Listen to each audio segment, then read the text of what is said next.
I'm sure most of you are familiar with the library. You may have even been there, and you may have even read some books within that library. But let me ask you this. How much of those books do you actually remember? Do you remember when you read a book and you kind of said to yourself, do you know what? I have no idea what I just read. Or you were asked to recall it. At some point you said to yourself, I can remember bits of it, but I've no idea why I remembered those bits, or why those bits are important and why I retained them. Take all that and add in the idea of critical engagement or critical analysis. Now how much do you remember? Now there's different reasons as to why this happens. Most people say it's a lack of concentration, a lack of focus. Maybe your learning style is a little bit different. Maybe it doesn't conform to the idea of I'm going to consume 400 pages of this book and remember 399 of them. I actually have the answer. It's a lack of purpose.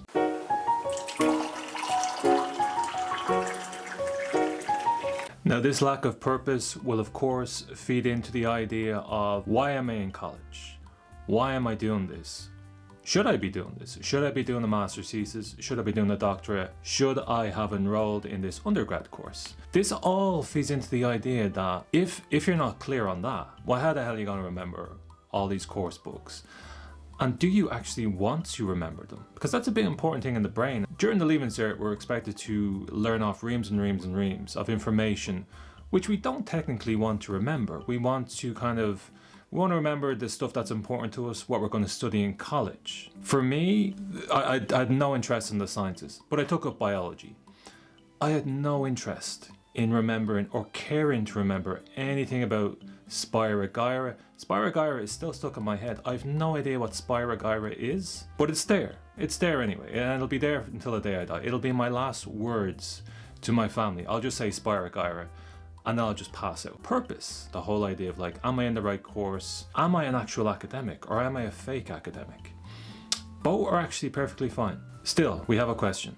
How do I read and research better? Okay, so we've identified that lack of purpose is a guiding factor in how you can read and research better. So where do we go from there? When we read something and we're genuinely interested in it, we remember everything about it. Frequently you'll see this in regards to reading a novel. It might be a large book, it might be complicated, it could be overly complicated, but people tend to remember it a lot more, and they'll remember the dialogue from it. And they'll remember some themes and topics. Now that's the important part. They remember the themes. This is how you should read academically. You don't have to remember every single word in it.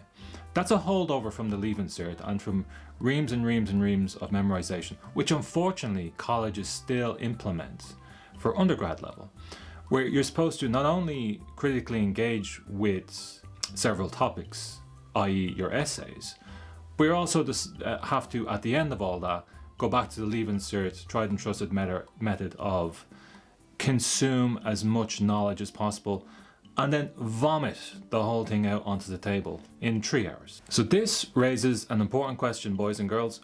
Why? The whys of it all. Why am I doing this? Why should I go into the library with this bibliography? Do what? Do what exactly? Because this is the thing. Everyone gets a bibliography list, whether it's for their undergrad essay or they get it for their thesis. And the goal of that is basically to say to yourself, okay, I know what I'm supposed to be looking for. It's been whittled down to this list. I'm going to go and I'm going to learn as much as I can from every single book on this list. Terrible idea. Here's what you need to do. Important thing to remember. I have to read this list. I have to go through every single book on this list. If you have to, you're not an academic. I'm sorry, but that's okay. Some people are born academics and they're already in the library reading that stuff. They don't need to be told. They need some guidance, obviously. But for the most part, it's not a I have to type situation for those people. Have to, I gotta get this done. If that's your mindset, that's okay, but you have to recognize that, okay, well, you're not an academic, so stop trying to be one and just figure out, well, what's the best method then? If I'm not an academic and I have to read these books, well, how do I do that? This video is for everyone, not just for academics and non-academics. It's for both of you. The same system is still in place, and the system is the important thing you need to realize. Whether you enjoy reading the books on academic matters in relation to your topic, whether you enjoy the idea of the complicated language, or the scholarly idea of it is sort of irrelevant at the end of the day, because ultimately you have to produce something, which is either an essay or a thesis.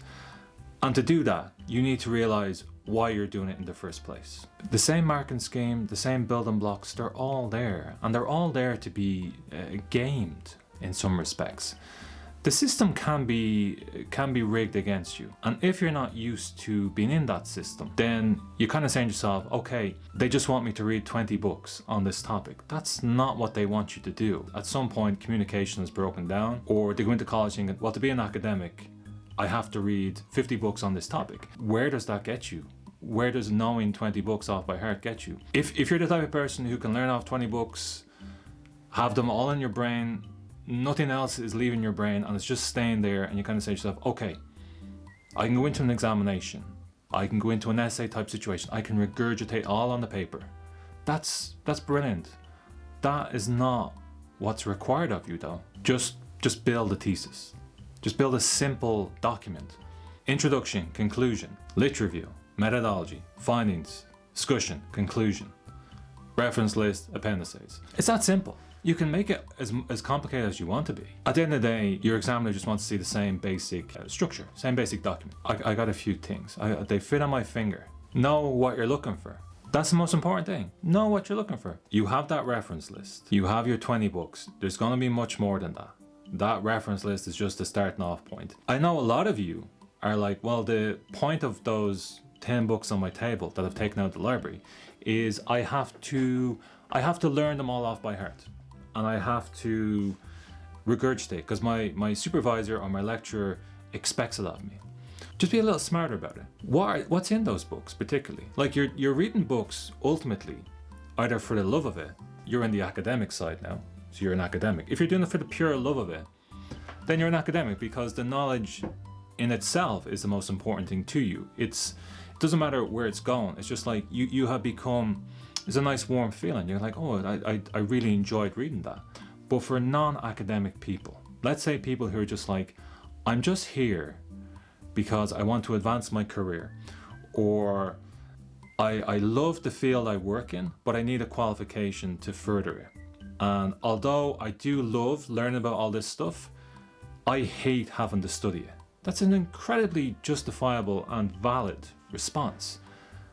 There's loads of stuff I love. If I was made study it, I would hate it. So I get it. I completely get why some people come to me and they're like, I hate doing this master's, or I hate doing this undergrad. I thought I'd love it, I don't. That's grand. Don't be worrying about it. But still, we have that question. What am I looking for? If you're in the non-academic category, i.e., you're not learning what's in those books for the love of it, why are you learning those books then? What are you looking for? You want to know how you know what you're looking for? Your research question. Your research question will be the map of what you need to look for or where to go in those 20 or so books, which will double by the time you're finished looking through stuff. And it will include articles, government reports, publications, other people's thesis.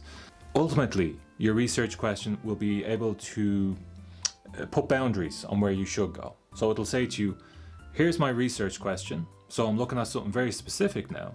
Therefore, I don't need to look into as much detail about the general overview. I'll need a general overview, a lay of the land. But ultimately, I don't actually need to know every single bit of it. Grab those books, skim through them initially. What keeps coming up? You have all those books in front of you. You've identified from 5 of them, this topic keeps coming up again.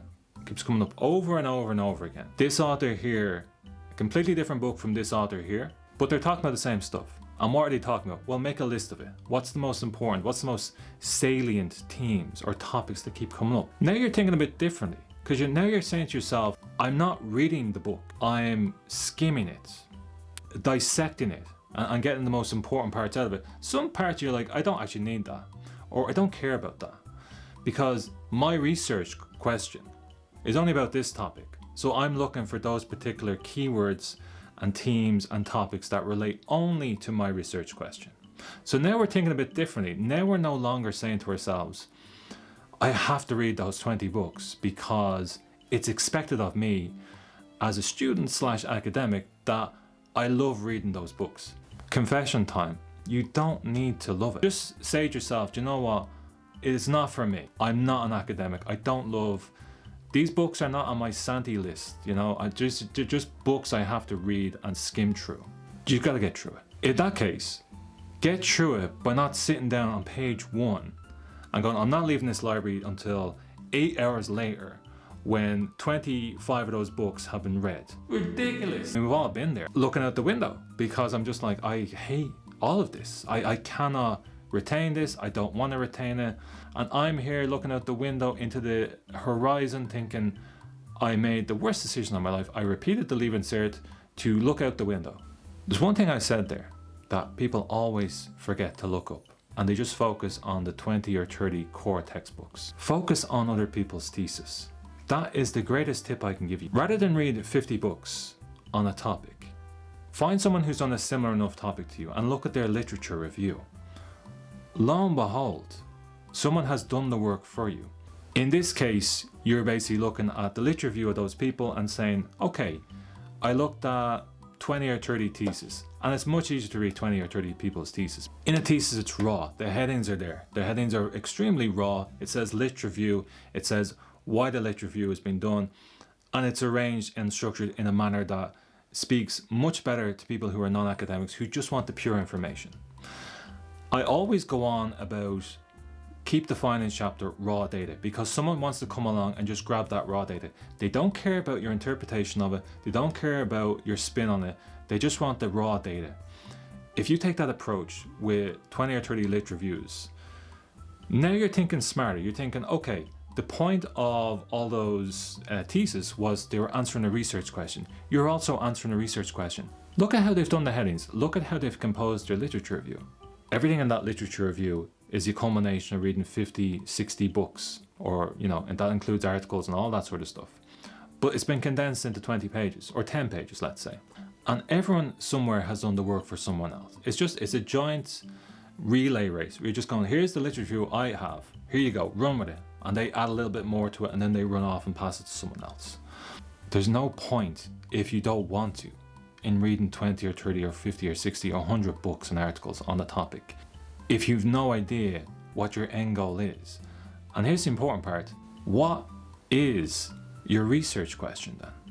There's one thing I always worry about, is that, do these videos make sense? A lot of it won't make sense at the moment, because the way I've shot these videos, they're to give you quick and dirty tips initially, and then they'll be elaborated upon as the months and weeks go by. You're gonna have to bear with me. I know I sound like a crazy person. I know I look like a crazy person. But I can't help that for the moment. All the experience, all the 10 years of experience of running my business, a thesis midwife, you know, a thesis firefighter, whatever moniker people have given me, they've given it to me for a reason. Things when you're starting out, especially when you're starting out doing research and you're trying to build that literature review. I know the default setting is I have to read everything, because like the leave insert, there is the hope that something will stick and it'll make sense eventually. I understand that. It's perfectly fine. From a psychological perspective, that makes immense sense. Most times in therapy, you will just talk and talk and talk. And then typically at the end of a therapy session, you go, I understand that now. Oh, that's what that means. And then the session is over, and then you're left with your own thoughts for another week. That, people seem to think, okay, well that happens in a literature review, but it doesn't, because all you're left with is just a hatred, more of a hatred of the topic. You should not leave college hating your topic. But a lot of people do, because the topic becomes their enemy, because they just say, well, I'm being forced now into a library to learn 60 books off by heart. And I want to love them, I want to engage with them, and I want to be like that other person in my class who gets these books for Christmas. They're having a great time, but you're not having a great time, because you're staring out the window thinking, I can't commit to this. I don't love this anymore. Know the limits and the parameters of your research question. Happens all the time. Happens all the time. People come to me and they say, can you look after my thesis? And I go, what do you want me to do? I want to see if I'm on the right track. Now, to me, being on the right track means you've stayed within the confines of your research question. The research question is there to stop you wandering off. Does it help people not wander off? No. People will still wander off, and that's okay. You're gonna have to wander for a bit in the wilderness, stare out even more windows, but if you're watching this video, you can get out ahead of that. You don't have to look out the window, know the limits of your research question. Now, what does that mean? What's the question about? What does it mean? And what's it looking for? Now you have those questions, and there's more questions you can ask yourself, but those three are good. They're a good starting point. What can you do with those starting points? Again, this is why it's important to look at other people's thesis, because you understand. I'm gonna go from a famous Bill analogy / metaphor, a car, okay? I'm blue in the face talking about building a car, okay? Now just bear with me. If I asked you to build a car, and let's call the car a thesis. So let's say I said, go out and build me a car. You would say to me, let's say you don't no idea what a car is. You'd say to me, what's a car? And I go, well, a car is a vehicle that takes people from A to B. And you can add other little embellishments on it. But I guarantee you the little embellishments will just confuse people even more if they're not used to it. Now, you go off and build a car. You're like, okay. Ultimately, you're going to do some research and go, well, a car has 4 wheels. And it has windows, and it has this, that, and the other. But let's say you don't know how it's put together. So the 4 wheels are all on one side, or the windows are all focused entirely in the back. And there's no windscreen wipers, there's no an engine. The engine, you just presume, well, it moves whatever, I don't know what an engine is, but I presume it just goes from A to B because I put 4 wheels on it. That might sound mental, but it sounds mental because you know what a car looks like. Nobody knows what a thesis looks like because people just think, well, I have to read 60 books in the library and that's somehow going to result in my thesis being born. Bill, I shut up about the car, but I'm like, no, I will not shut up. I'll never shut up about the car because it is a perfect excuse for me to talk even more about the car. Build me a car. Here's a picture of a car. We're good. Now we're good. Now I know where the wheels go. Now I know that there's the windows don't just go on the back. They're windscreen wipers. Put the windscreen wipers on. Do you have to know about the engine? No. Here's the thing. If you're an academic, you'll know exactly how to build that engine. But for the purposes, I just asked you to build a car. I didn't ask you to build a working car. The working car is for academics to drive off into the distance. Let them go. Let them keep driving, okay? For the non-academics, I just want you to build a car. I don't care if it drives or blows up. I just want you to build a car. And that's your thesis. Your thesis is the car. This video is the picture of the car, and subsequent videos and the videos that I did before, it's just pictures and pictures of cars, okay? But that relates to your research question, because once you know what you're building, then the research question is nothing more than the picture. Follow the picture. If you're doing a qualitative or quantitative or mixed methods research, a lot of my clients just do those ones, okay? If you're doing that, then you know what's expected of you. If you looked at those people's thesis, the most common denominator between them all is, here's my findings, here's my literature review, here's my discussion chapter where they both get married and they both get divorced, depending on how much they compare and contrast, okay? Once you know that, once you say, oh, do you know what? Okay, my whole goal is to produce a literature review that can be related to the findings.